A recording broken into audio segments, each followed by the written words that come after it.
I don't think we do, you know. To which most of you are probably now thinking, you don't think we do what?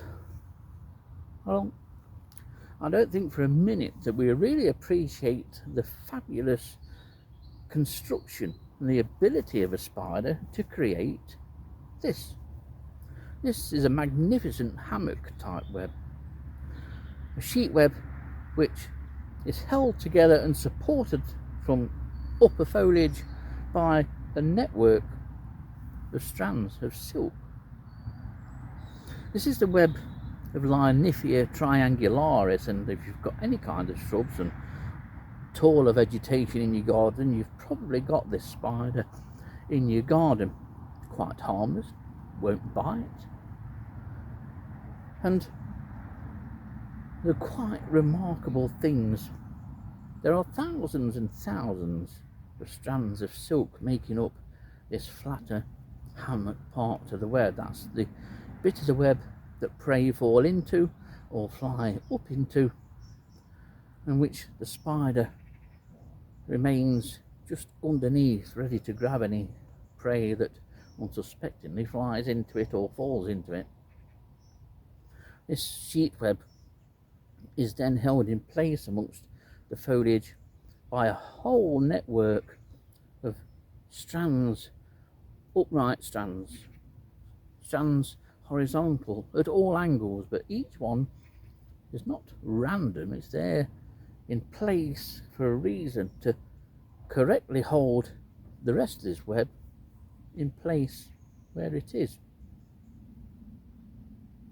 The fact that the female Lyniphia triangularis, who's occupying this web presently, has been able to construct the same kind of web right from the minute she left the egg sac and went into the world and created her own web for the very first time. She's been able to create something like this, but obviously on a smaller scale.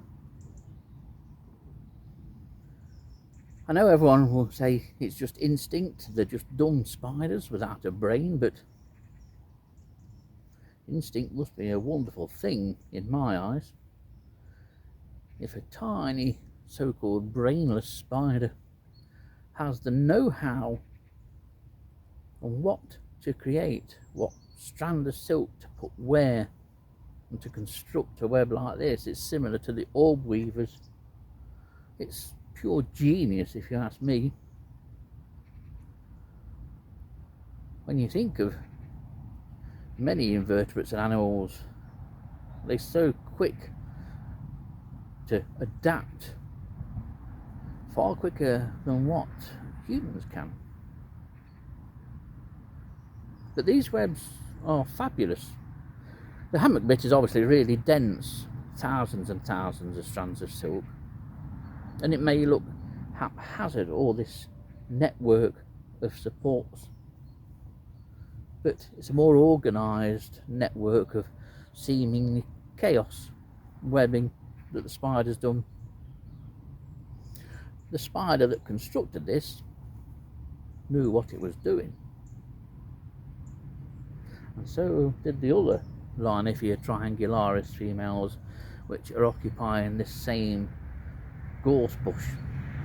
And on a day like today, a beautiful, earlier on it was foggy, but now the sun's just starting to break through, and the mistiness caused by the fog and the dew has made these webs even more attractive, and it enables us to see the intricacies of a spider's web.